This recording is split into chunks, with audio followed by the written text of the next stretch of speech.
Bienvenidos a Venga y le cuento, donde las noticias de la semana pasada cobran vida. Prepárense para un recorrido informativo y un profundo análisis político. Hoy, con la periodista y directora del programa, Juanita Guzmán. Hola, ¿qué tal a todas las personas que se van conectando el día de hoy en nuestra emisión de 1 de agosto del 2024, donde hablaremos de varios temas que han estado en el tinterillo político y también de uno muy importante y relevante, que es sobre nuestro país hermano Venezuela. Vamos a darle la bienvenida a nuestro colega David. ¿Cómo está? Hola Juanita, buenos días para ti, buenos días para toda la fanaticada, la familia de Venga y le cuento. Feliz de poderte acompañar en esta primera emisión, arrancó agosto y con muchas noticias, muchos temas para tocar en cuenta en esta emisión y como tú dices, con una situación que nos atañe y nos toca a todos como es la crisis del vecino país. Exactamente, entonces te cuento rápidamente cuáles van a ser nuestros temas del día de hoy para que lo tengas presente. Vamos a hacer nuevamente un análisis rápido sobre lo que está pasando en lo de la corrupción de los carrotánicos o la UNGRD. Vamos a hablar sobre la crisis del problema de salud de los profesores y qué acción se está tomando estas entidades como la Fidoprisora, el POMAC, para mejorar este tema de atención. Vamos también con un caso importantísimo, pues porque hay una nueva mujer colombiana que representa un país muy importante, entonces ya un partido político muy importante. También vamos con un tema que nos añade y nos implica a todos, que es el tema del ELN y pues el proceso de paz con el gobierno, qué va a pasar con eso. Y también el presupuesto, el dinero, si hay o no hay plata para el 2025. Luego nos vamos con Bogotá con una noticia agradable y con otra sobre el metro de Bogotá. Finalmente viene nuestra noticia internacional con nuestro invitado estrella. Así que, no siendo más, iniciamos las noticias del día de hoy.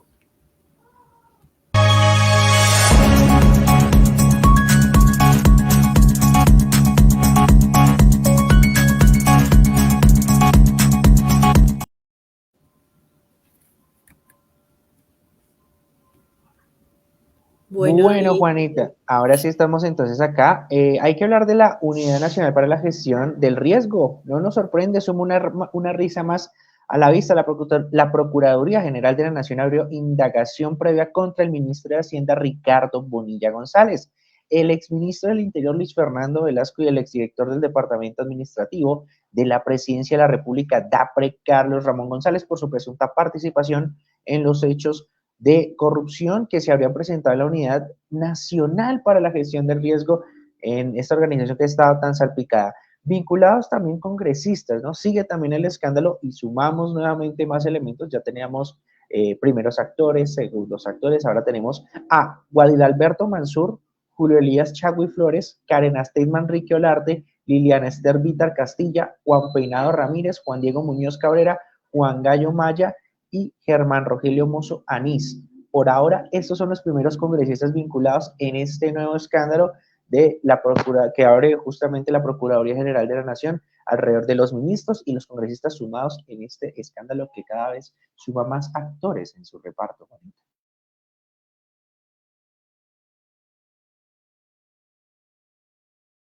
Algo complejo, ¿no? Porque pues por esta misma línea tenemos el gran teatro de la corrupción, pues porque imagínate que Olmedo López priorizó 16 contratos por 400 millones de pesos en 6 departamentos sin emergencias y con avances nulos, pero con anticipos del 20%. Ahora López, junto a Snyder Pinilla y Luis Eduardo López, enfrentan condenas de 18 años por conformar una empresa criminal en la unidad de riesgos. Además, su defensa alega que su celular fue hackeado para borrar pruebas claves, complicando aún más el escándalo de la corrupción de la entidad. O sea que tras del hecho, digamos, con cocutudos y con paperas, con varias cosas, varios temas interesantes en poner en el tintero. Ay, no. Sigamos por esa justamente línea, Juanita, porque ladrón que roba a ladrón. Nos reseña que ahora también la Fiscalía General de la Nación ha imputado cargos a 7 funcionarios, donde están justamente pues Olmedo López y Sneider Pinilla. No hay que tener en cuenta pues que ya tenían cargos, pero se les suman unos nuevos cargos. Lejos de cumplir con sus deberes, se dedicaron a saquear las arcas del Estado mediante un descarado desfalco multimillonario. Olmedo López y Sneider Pinilla tienen ahora situaciones de concierto para delinquir. Estas son como las acciones con las cuales la Fiscalía revela cómo se saquea pues a la Unidad Nacional para la Gestión del Riesgo. Falsedad ideológica en documento público, falsedad en documento privado, y según la fiscal Ángela Muñoz, quien no escatimó en detalles durante la audiencia en el juzgado 35 de control de garantías de Bogotá, se habla de cerca de 46.800 millones inicialmente en esta situación, y entre pues obviamente las situaciones que también pueden ya mencionar con los congresistas, con los parlamentarios, y también las otras maneras que estarían gestionándose alrededor de ese tema, Juanita. Así que no sabemos en cierto punto cuál es la cuestión con el valor, no sabemos en cierto punto cuáles son las acciones, pero ya lo que sí sabemos es que están dándole celeridad tanto la Procuraduría como la Fiscalía y como todas las... O sea, el mes arranca o finaliza el mes pasado con esta situación de las organizaciones metiendo mucha más presión sobre los implicados, pero esto sí.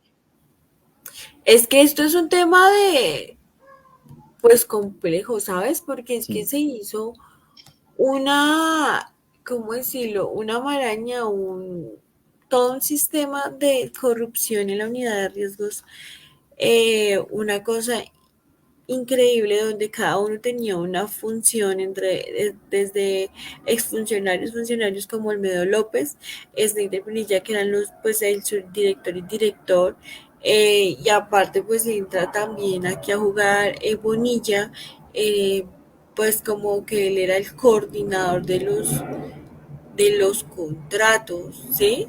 O sea, una cosa que uno se pone a analizar y es como realmente una organización gigantesca, porque pues a todos, o sea, si tú te pones a analizar, la mayoría está implicada, está el ministro de Hacienda, Ricardo Anillo, el director del departamento administrativo Carlos González también, que él salió de la consejería del presidente, está Sandra Ortiz. Entonces, es muchas las personas las cuales estaban y entran también entonces a jugar Iván Name del Partido Verde, Andrés Calle, o sea, es como wow. Es un tema importante de analizar, de tener en cuenta, porque mucha gente está dentro de esta pirámide de una u otra forma de corrupción, donde no solamente le están sacando el dinero a los colombianos, sino a una parte vulnerable del país, que es la Guajira, ¿sí? Para un líquido que es importantísimo, que es vital como el agua. Y el tema también es que recuerda que hace 2 semanas mencionaba Olmedo López, y bueno, pues digamos que si ellos aceptaban la cooperación, o si se aceptaba la cooperación por parte de la Fiscalía, iban a empezar a cantar sobre funcionarios del gobierno. O sea, crece y crece y crece y crece la masa. No estamos acá solamente hablando de un Olmedo o de un Sneider, sino de funcionarios públicos, de personas del gobierno. Ya tenemos congresistas, ya tenemos ministros, ya tenemos pasados ministros removidos. Entonces, se empieza a masificar mucho más el tema. Claro, ¿cuántas personas más estuvieron involucradas? Bueno, eso es un tema que tenemos que seguir aquí en Venga y le cuento para conocer realmente qué es lo que está sucediendo. Ahora vámonos un poco con la salud nuevamente de los maestros, porque imagínate, David, que la crisis en la salud, promesas, sanciones y hospitales al límite. Ante la amenaza de varios hospitales públicos de Antioquia de cesar servicios por falta de pagos, FOMA y Fido Previsora prometen adelantar el 70% de los pagos por servicios prestados sin contrato, vendiendo a su vez documentaciones administrativas para agilizar el proceso. Paralelamente, la administración para agilizar el proceso Paralelamente, la supervisora ha iniciado un proceso sancionatorio contra la fideoprovisoria por omisiones y barreras en el acceso de la salud para poblaciones vulnerables, tras recibir miles de declaraciones sin resolver, lo que podría llevar a las sanciones severas si no se garantizan los derechos a los pacientes. Que ponte a pensar de que hay muchos pacientes con enfermedades demasiadamente graves como cáncer, o sea, que no tienen los medicamentos necesarios para seguir con sus tratamientos. Entonces, muchas familias de los profesores que no saben qué va a pasar. Y el tema es que en cierto punto tuvimos anoche un pequeño chascarrillo en la preparación de la nota, como que en cierto punto hay medios que le lavan la cara a la fiduprevisora, ¿no? Porque en medio de este escándalo, pues como que, no, pero esperen, es que ellos están haciendo algunas obras buenas en tal hospital o en tal otro. Ahí la noticia decía que en las cárceles Sí, o donando, sea, es un lavado de pues, cara para el que tenga sueño, para si nos agarra como nosotros en la emisión de las 3:30 de la mañana, la lavada de cara es impresionante, lo despierta de una y es bastante particular lo que pasa. Por ejemplo, esa noticia de la cárcel que encontrábamos, y es bastante, hasta pintoresca puede mencionarse. Así que la graciosa. fideoprevisora aparece el ruedo, Juanita. Habrá que mirar. Mira que tenemos mujer presidenta en Colombia y aquí hay una premonición al parecer.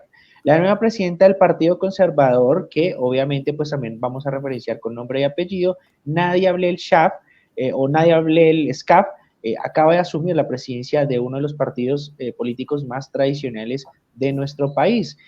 Nació en Cartagena y es abogada egresada de la Universidad de Externado, también magíster en Ciencias Jurídicas de la Universidad Pompeu Fabra de España y especialista de Gerencias Comerciales de la Universidad del Norte. Desde el año 2014 senadora por el Partido Conservador, siendo reelegida en los años 2018 y 2022 con la votación más alta de su partido y la quinta de todo el Senado. Ya por ahí también empezamos a entender algunas luces. Ha sido elegida en 2 oportunidades como presidente de la Comisión Séptima del Senado y repetiría por tercera vez ese cargo en este actual periodo. Sus primeras declaraciones en el partido: no será inferior al rumbo trazado en estos años, defenderemos la independencia y sustentaremos con argumentos y responsabilidad nuestras posturas en el Congreso. Además de mencionar que iba a ser una presidencia muy de cara a las regiones, cercana a los territorios y al servicio de los colombianos, Juanita. Ojito con esas palabras porque yo sí por eso puse en el titular una premonición. De pronto para muchos en este momento es un nombre bastante desconocido, pero ya marcar un precedente en uno de los 2 partidos más tradicionales a nivel político de nuestro país siendo presidenta, ahí habla cosas, ahí hay un mensaje también implícito. Eso es verdad, tienes toda la razón, porque técnicamente pues es un tema de analizar. Además que la nena tiene mucha personalidad, o sea, ella dijo como, ok, hay cosas del gobierno que vamos a apoyar, hay otras cosas como que a mí no me gustan, entonces no, como la Asamblea Constituyente, yo por ahí no voy, como dicen los taxistas de aquí. Entonces, es importante que lo analicemos porque como tú dices, estamos prácticamente en líneas de elecciones. Quedan 2 años para que se acabe el mandato del presidente Gustavo Petro y es muy probable que se venga con nosotros una elección de mujer. Iniciamos, yo creo que con Claudia López, que yo creo y estoy segura que se va a lanzar.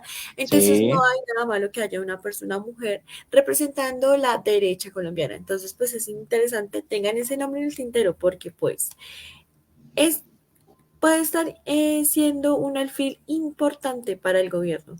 Y nos vamos con algo importantísimo y es el acuerdo de paz entre ELN y Colombia. Tregua en tiempos de tensión. El gobierno y el ELN en punto crítico.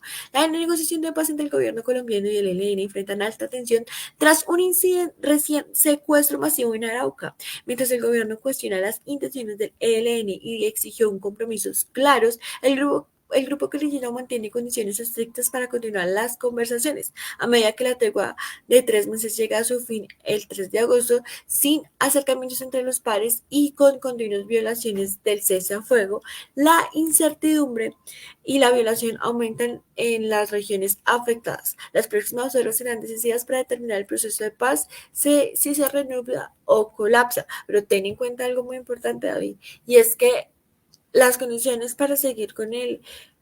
Hubo uno de los frentes que dijo como, ok, no, me quiero ir, ¿sí? Quiero irme por mi parte, quiero negociar con el gobierno por mi parte. Y eso es lo que no le está gustando a las altas comisivas de nuestro querido L. Y Entonces, además, dale. entonces es importante tener en cuenta que qué es lo que va a pasar con el proceso de paz del ELN, se van a seguir porque el gobierno le dice, bueno, ¿y usted qué pinta? ¿Usted a qué juega? ¿Sí? ¿Usted realmente quiere negociar o se quiere armar? Entonces, eso es importante tener en cuenta. Claro, primero por el tema de la división que tú dices y segundo pues también por los ataques y las situaciones que se han presentado. Recuerda que en los últimos días tuvimos una situación, por ejemplo, de una bandera que fue colgada en uno de los puentes de la ciudad. Entonces, son temas para tener muy en cuenta, incluso también con el tema de la cooperación internacional, por ejemplo, incluso pues las garantías que también había brindado el vecino país para sumar parte en la negociación. Y bueno, Juanita, vamos a revisar entonces lo que viene en Venga y le cuento con esta noticia y con el seguimiento porque también vamos a estar tocando un tema muy puntual en la emisión, creo que es el tema central de la emisión de esta jornada en este inicio de agosto. Exactamente, y antes de irnos con nuestras noticias internacionales, rápidamente vamos a ver qué está pasando con Bogotá, con nuestra localidad Suba.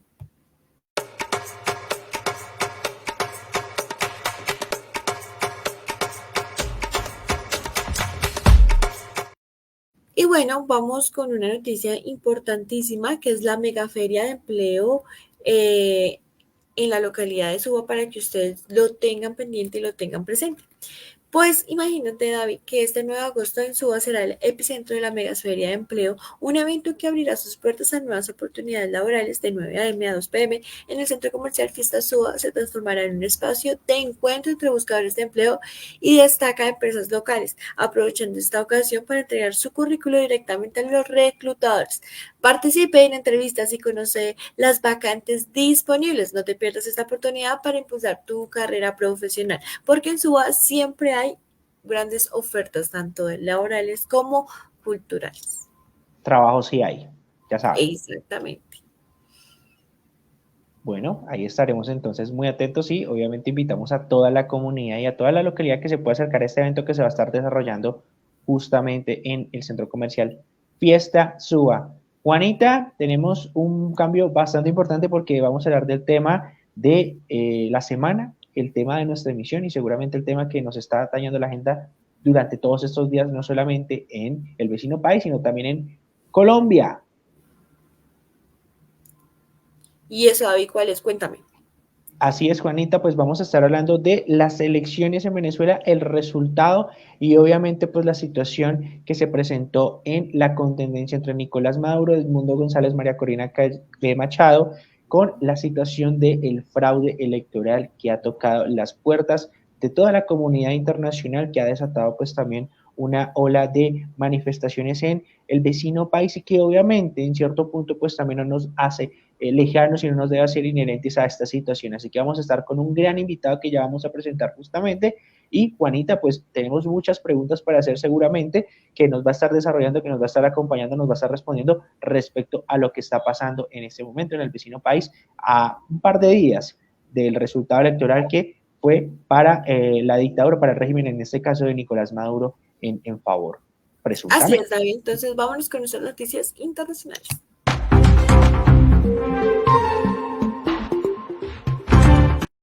Y como lo dices tú, David, tenemos un grandioso invitado hoy en Venga y le cuento.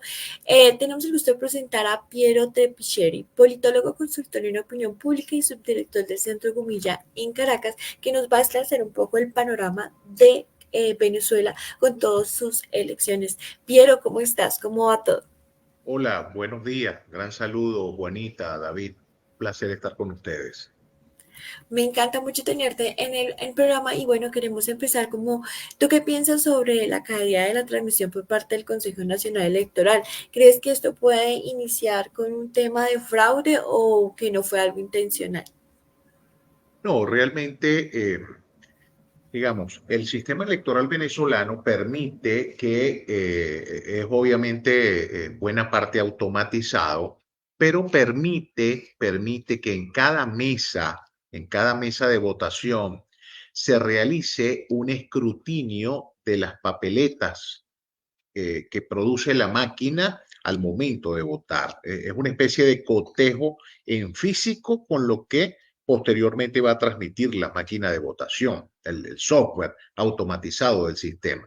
Entonces, aquí, digamos, para que el Consejo Nacional Electoral haya emitido resultados oficiales, evidentemente, pues tiene que haber un soporte en físico y tiene que haber un soporte en físico de todas las actas procesadas por cada mesa de votación, independientemente, digamos, el hackeo puede haber ocurrido en el momento de la transmisión, pero toda la recopilación del voto físico y de las actas tiene presencia física, por decirlo de alguna manera, y simple y llanamente, digamos, eso lo que establece la ley venezolana es que se debe publicar en las primeras 48 horas, tanto por estado, acá por entidad federal, por estado, le llamamos en Venezuela, por municipio y por centro de votación y mesa de votación, de manera tal de cumplir otro proceso que es muy importante, Juanita y David,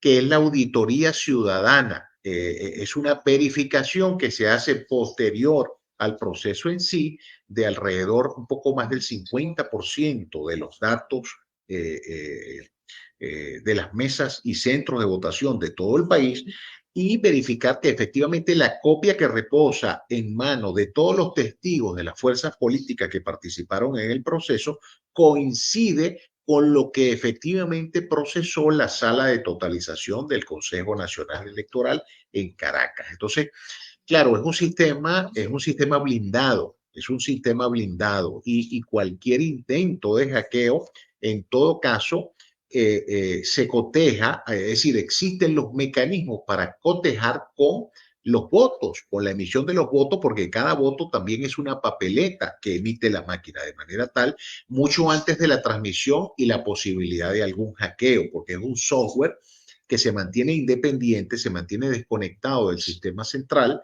hasta tanto se hace la transmisión, el escrutinio definitivo. Entonces, no hay razones para, digamos, tener dudas o no presentar los resultados definitivos desagregados, argumentando algún tipo de ataque cibernético. Yo tenía una pregunta, pero con los buenos días y nuevamente agradeciéndote la participación y la estancia porque es supremamente clave el contexto que necesitamos. Y es en tema de cara a las siguientes elecciones. Ya empezamos a ver también diversos contenidos. Yo entiendo que estamos en este momento hablando de elecciones presidenciales, pero de cara a las elecciones parlamentarias, gubernamentales, locales, hay que hablar de un sistema netamente manipulado y que podría representar una baja en la confianza del votante para estas futuras participaciones, refiriéndome a 2025 y 2026, o sea, respectivamente el sistema queda viciado y baja la confianza del elector del ciudadano venezolano. David, me parece excelente tu pregunta y además muy pertinente para el momento que vivimos en Venezuela y además para las dudas razonables que están esparcidas por toda la región. Y es que el problema no es el sistema.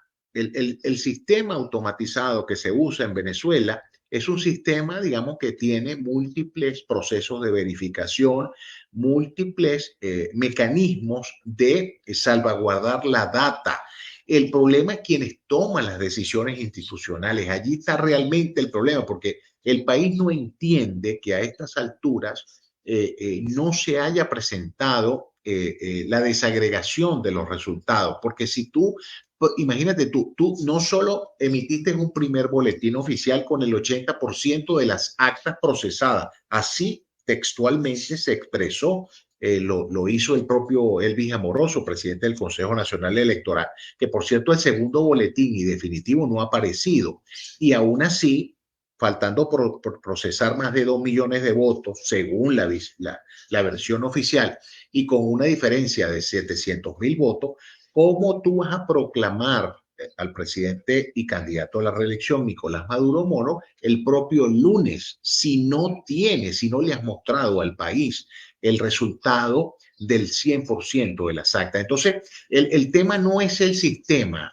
David. Siempre se ha jugado, digamos, eso es más un mito, una forma política de promover abstención, de promover dudas, de sembrar, digamos, discordia entre la participación ciudadana, pero creo que la población venezolana ha superado todos esos procesos de desinformación, y fíjate que el domingo pasado pues tuvimos una participación extraordinaria, aún con todas las limitaciones reales y además en temas de desinformación. Entonces, creo que, digamos, el sistema tiene los suficientes elementos para arrojar un resultado. De hecho, el propio Consejo Nacional Electoral arrojó un resultado. El tema es que ese no, Tú no le puedes ofrecer a la población un resultado total, tienes que ofrecerle, además por demanda de ley, por exigencia de ley, tienes que ofrecer los resultados desagregados. Esa es la mejor manera de hacer el cotejo ciudadano, la verificación ciudadana de los resultados de este proceso pasado. Entonces, de cara a futuras elecciones, David, los ajustes tienen que venir hacia las autoridades electorales. Tiene que haber un equilibrio y realmente una independencia en el ejercicio de la función electoral en Venezuela. Claramente, pero entonces, teniendo en cuenta lo que tú nos estás diciendo, Piero, se podría decir que lo que dice la política María Corina Machado sobre que obtuvieron el 73% de las actas, o sea que ellos saben que realmente los votos eran mucho más altos los de Gonzalo que los de Maduro, porque según lo que dice María Corina, habían 6.275.000 6.275.000 votos a favor de Gonzalo, a diferencia de los 2 billones que tenía Maduro. Entonces se podría decir que prácticamente el que ganó las elecciones sí fue Gonzalo, o sea, sí se podría determinar que si el sistema de una cosa no está viciado, sí hubiera ganado las elecciones Gonzalo. Bueno, fíjate lo siguiente, también muy buena tu pregunta, Juanita. Mira, el comando de Edmundo González y de María Corina, llamado Comando con Venezuela, ha venido presentando, o presentó, mejor dicho, una recopilación de las actas, ¿verdad?, que fueron producto de cada mesa de votación, que es la copia certificada que obtiene cada testigo de organización política, que le sirve de prueba, de herramienta, como que efectivamente esa fue la votación que se produjo en esa mesa de votación. Entonces, el Comando con Venezuela ha venido presentando esa recopilación de actas. Ahora bien, yo no estoy aquí para decir María Corina y Edmundo tienen la razón o el CNE tiene la razón. Yo simplemente, como ciudadano, soy analista político, pero también un ciudadano venezolano que votó el pasado domingo, yo lo que exijo es que se transparente de acuerdo a la ley, a los mecanismos que tiene la ley, ese resultado electoral del domingo, y quien haya efectivamente ganado la elección, bueno, producto de esa transparencia se ha reconocido por tirios y por troyanos, porque digamos, de eso se trata la democracia. Entonces, ¿qué se impone ahora? Bueno, se impone un cotejo independiente de todas esas copias de actas que tiene la oposición con las actas originales que tiene en resguardo el Consejo Nacional Electoral. Pero obviamente con la polarización electoral política que hay en el país, se necesita que eso sea un cotejo absolutamente independiente y reconocido por la comunidad internacional, no con apoyos geopolíticos, no como ha hecho Rusia y China, que reconocieron al gobierno de Maduro sin conocer el resultado de la elección desagregado, o como lo ha hecho el Perú, que ha reconocido a Edmundo González sin que efectivamente se haya transparentado el resultado.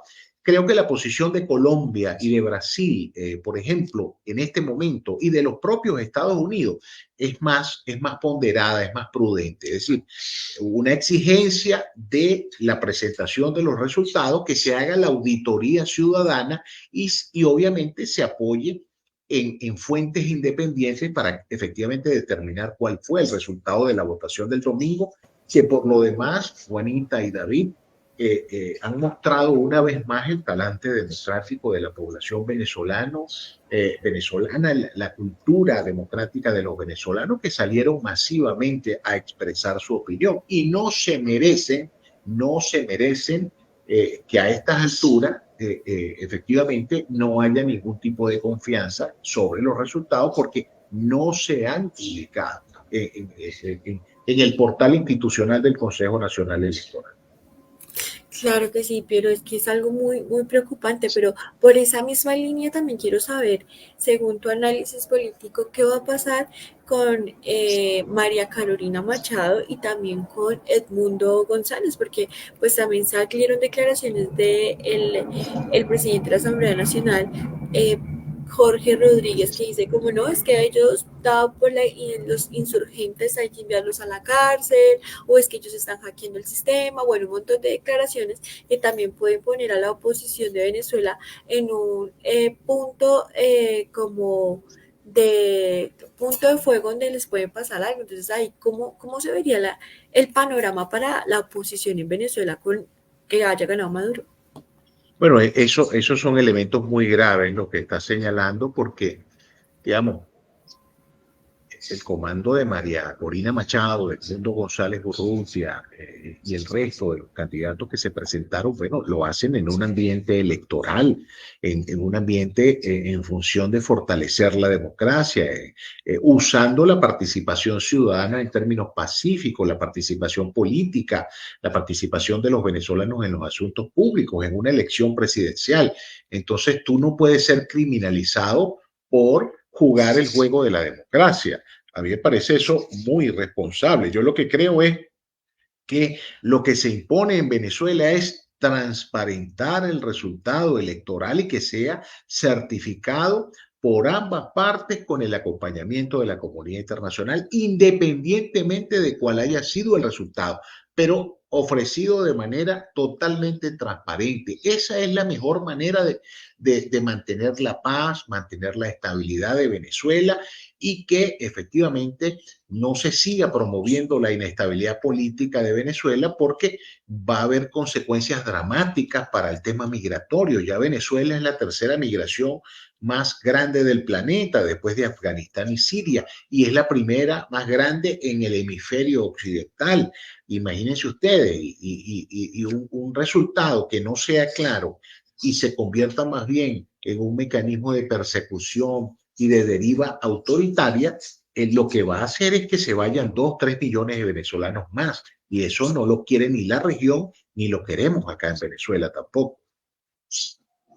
Justamente, pero yo quiero hacer una consulta alrededor del asilo político de esta figura que últimamente se ha hecho muy reiterativa en varios gobiernos. Y es, bueno, el anuncio que hace Costa Rica en las últimas horas de ofrecer asilo político justamente a María Corina Machado, Edmundo González, la generosa hospitalidad que también responde mediante las redes sociales, pues la delegación de María Corina Machado precisamente, pero en medio de ese panorama que está presentándose y en medio de la búsqueda o la cacería, llamada textualmente cacería de brujas, impuesta por Nicolás Maduro, ¿es una realidad cercana o en tu parte crees que por este momento o la intención completamente y total sea que mantengan tanto María Corina Machado como Edmundo González y todo el comando sus acciones en Venezuela hasta que se dé la salida de Nicolás Maduro?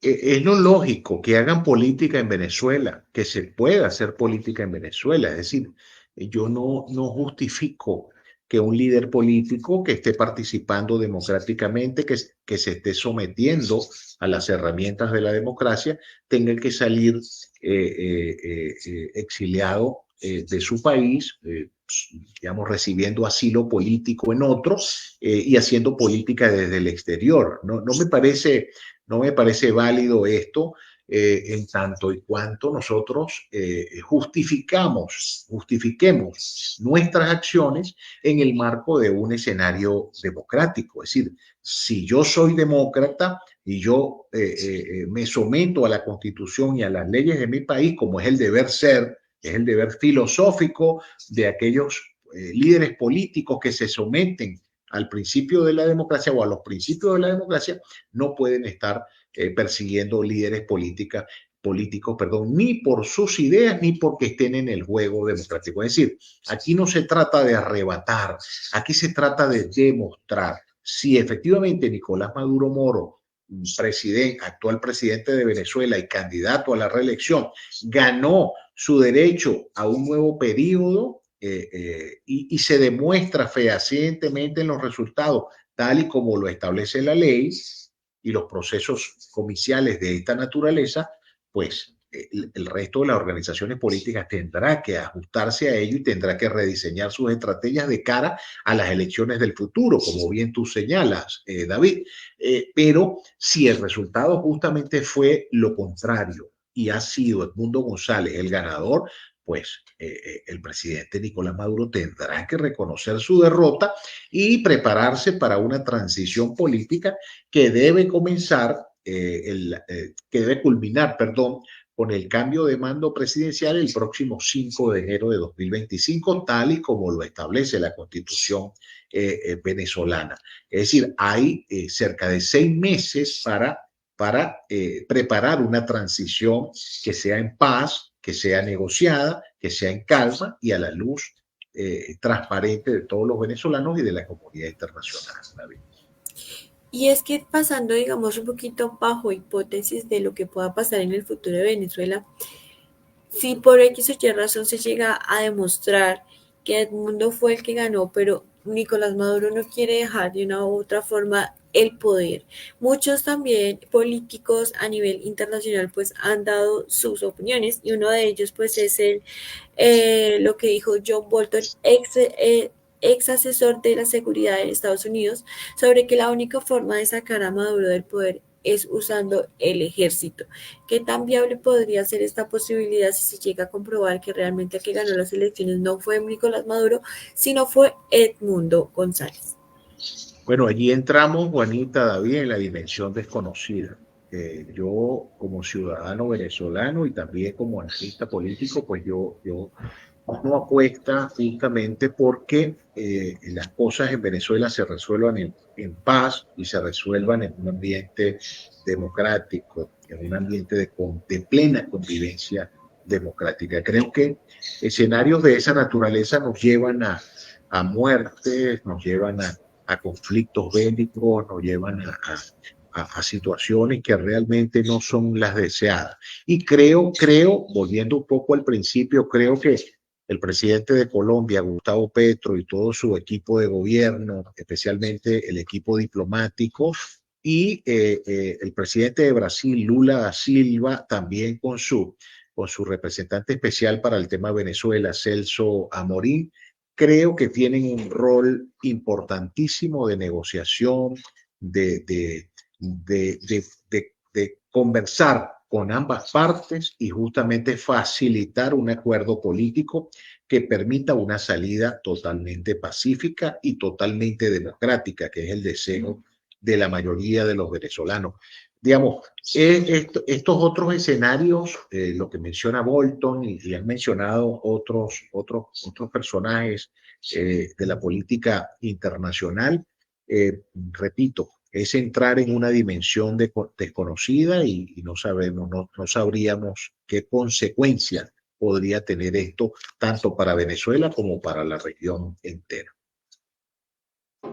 Piero, justamente hay un dato que a mí me generaba o me genera esperanza, no sé, en este momento, y era que el Fondo Monetario Internacional apuntaba que en este 2004 pues la economía venezolana tendría un crecimiento del 4% por sobre encima de la región. Yo sé que estamos hablando aquí un poco en terrenos de la economía, pero con esta situación, con el impacto y con los 6 meses que tú mencionas, sea para una transición de poder, podría darse un retroceso en ese crecimiento de la economía venezolana y habría una repercusión incluso muy pronta tras los resultados. Estamos hablando prácticamente no de meses, sino de días que impacte ese crecimiento en la economía del país vecino.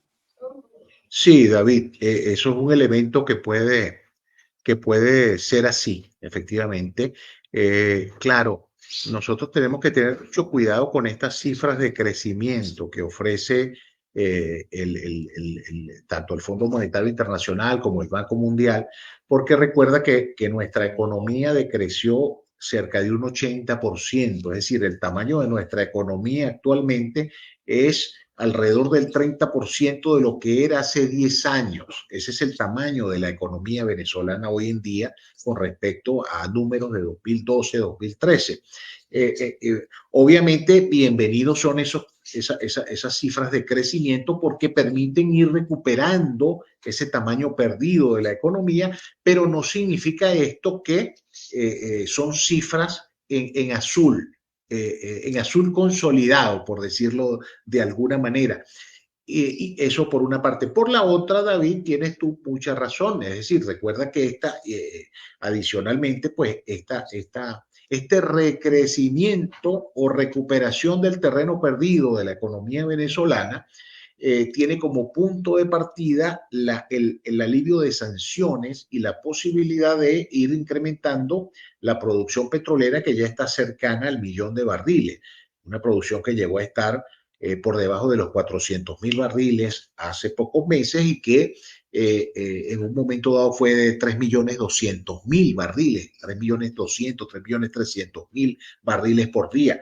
Hace 8 o 10 años esos eran los indicadores de producción de Venezuela. Entonces, por supuesto, si se complica el panorama interno de Venezuela, puede haber una nueva restricción que impida o que ralentice de nuevo la producción petrolera y estaríamos hablando de menos de 800.000 o 900.000 barriles, pudiéramos llegar a cifras de 500, 600.000 barriles de petróleo. Eso evidentemente sería un duro golpe para ese 4% que mencionas, David.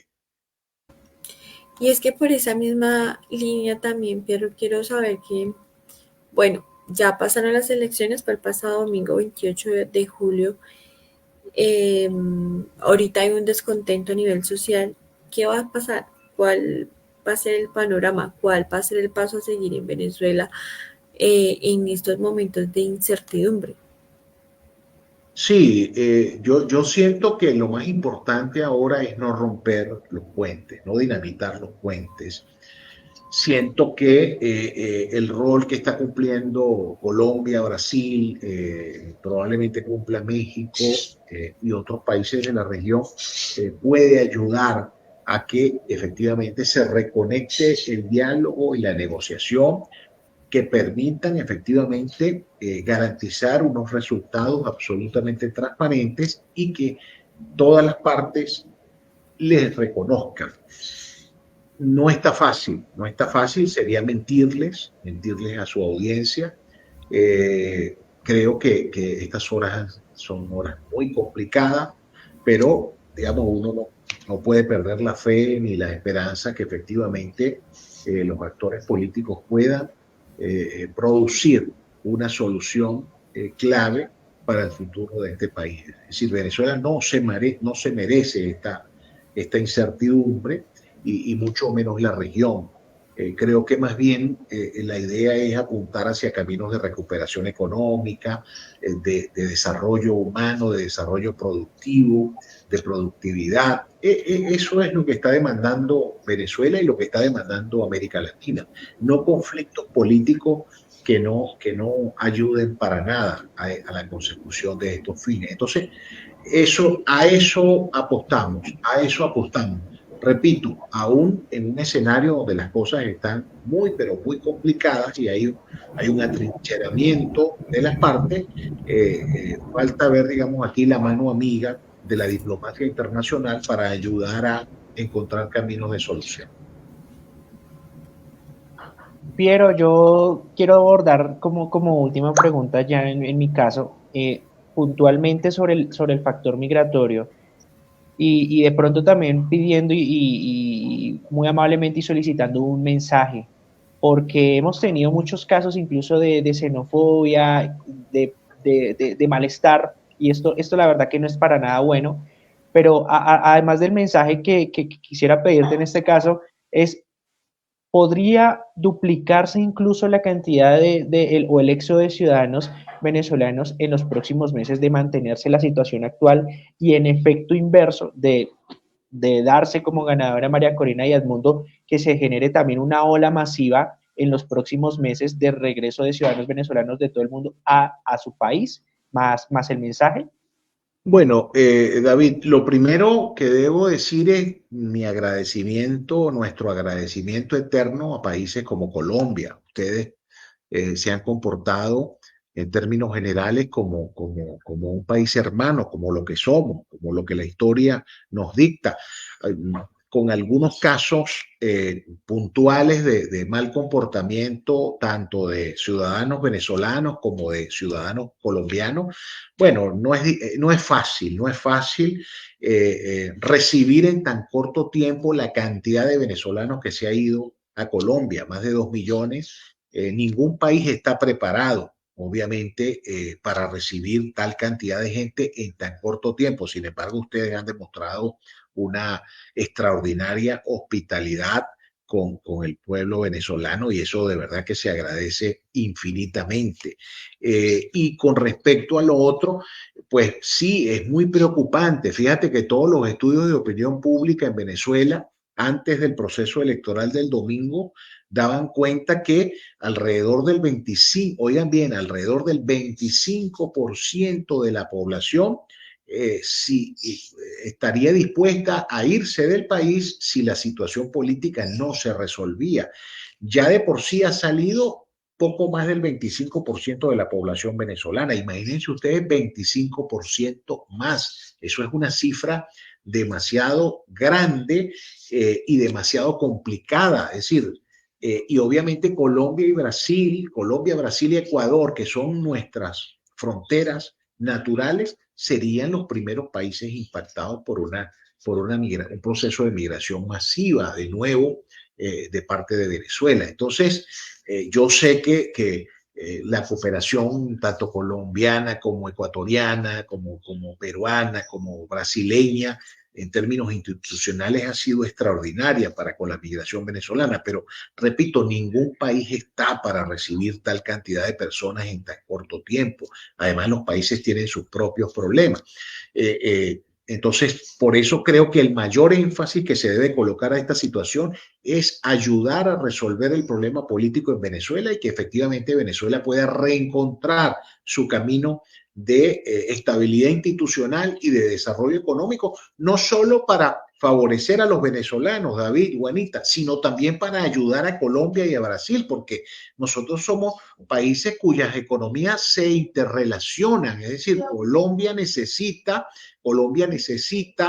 que Venezuela tenga una economía sólida, Brasil necesita que Venezuela tenga una economía sólida y Venezuela necesita que Colombia y Brasil tengan una economía fortalecida. Entonces, en ese ámbito creo que es muy importante esa alianza colombo-brasileña en términos diplomáticos que pueda ayudar efectivamente a estabilizar la situación política de Venezuela y a mitigar los efectos de la migración.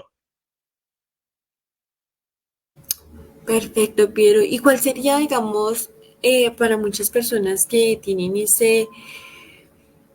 pues esa sensación de no tener esa esperanza, de no saber por dónde ir, qué va a pasar? Muchas familias pues están divididas, unas están en Venezuela, otras en cualquier parte del mundo, realmente las une una pantalla. Y muchas su esperanza era el cambio de gobierno con Edmundo González. ¿Cuál sería ese mensaje que le das a esos corazones esperanzados y también al mismo tiempo que no vayan a esa revolución o a ese golpe de Estado que también se siente y se piensa que puede pasar si las elecciones o los resultados no se dan de manera clara en Venezuela? Sí, hay un elemento muy esperanzador que fue la participación ciudadana del día domingo. Yo creo que ese es el mejor ejemplo del talante democrático del pueblo venezolano y del deseo real de todos y cada uno de los venezolanos. Entonces yo creo que allí esa esperanza hay que mantenerla viva y activa. Creo que desde abajo, desde las bases de la sociedad venezolana, se pueden efectivamente exigir cambios sustanciales en la política nacional y creo que hay muchísimas más razones para apostar a la esperanza aún en medio de la incertidumbre actual que razones como para caer en la desesperación o para caer en la desmovilización y la desmotivación. Yo creo que hay muchísimas más razones para la esperanza después de esa demostración contundente del pasado domingo. Piero, muchísimas gracias por darnos de tu tiempo y contarnos un poco sobre el panorama político, social en Venezuela, sobre también esas pues análisis de lo que sucedió y lo que puede suceder, ¿no? Entonces, pues muchísimas gracias por darnos de tu tiempo y contarnos, compartirnos. Rápidamente voy a recordar nuestras redes sociales de Venga le cuento para que nos sigas. Estamos en Instagram, Facebook, YouTube, TikTok como @pengelecuento.p para que nos sigan. Vamos a estar compartiendo contenido y nuevamente este programa del día de hoy. Efectivamente, Juanita, nuevamente el agradecimiento a Piero y también recuerden seguirnos en las redes sociales de Suba al Aire, en Facebook, YouTube, Instagram y TikTok, @subalaire88.4. Gracias nuevamente por acompañarnos y también recuerden que estamos ahí compartiendo diverso contenido alrededor de de las noticias que se están presentando en la semana y obviamente pues también de la sesión y el gran análisis que tuvimos con nuestro querido Piero. Bueno, eso es todo por hoy aquí en Venga y le cuento. Muchísimas gracias, estén muy conectados, vamos a estar muy pendientes de lo que pasa con nuestro país hermano Venezuela y este endramaje político, porque no se sabe realmente por dónde va a ir el barco. Entonces, pues, David, muchísimas gracias, eso fue todo por hoy y chao, chao.